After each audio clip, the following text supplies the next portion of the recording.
24 કલાકમાં ચીખલીમાં 9.61 ઇંચ વરસાદથી જળબંબાકાર છે।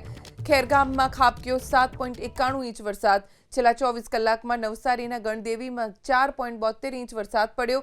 નવસારી વલસાડ વચ્ચે હાઈવે ઉપર પાણી ભરાઈ ગયા। ધોધમાર વરસાદથી ચીખલી હાઈવે પર પાણી ભરાયા। વાગલદરા પાસે હાઈવે ઉપર પાણી ભરાતા ટ્રાફિક જામ થઈ ગયો। વાહનોની ગતિ ધીમી પડી ગઈ। ચીખલીથી વલસાડ તરફ જતી એસટી બસને ડાયવર્ટ કરવામાં આવી છે। અતિ આવશ્યક ન હોય તો નવસારી વલસાડનો પ્રવાસ ટાળવો સલાહભર્યું રહેશે। નવસારીથી વલસાડ, વલસાડથી ભિલાડ વચ્ચે અનેક જગ્યાએ પાણી ભરાઈ ગયા છે અને જો હાઈવે ઉપરની આ સ્થિતિ હોય તો અંદરના રસ્તાઓની શું સ્થિતિ હશે?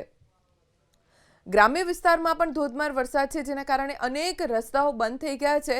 જો કે હજી સુધી જાણકારી પ્રાપ્ત નથી થઈ કે કયા રસ્તાઓ બંધ છે। ટૂંક સમયમાં જ હવામાન વિભાગ અને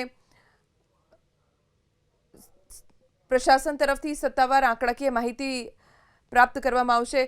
પણ હાલ પ્રશાસન તરફથી કહેવાયું છે કે અતિ આવશ્યક ન હોય તો દક્ષિણ ગુજરાતનો પ્રવાસ ટાળવો।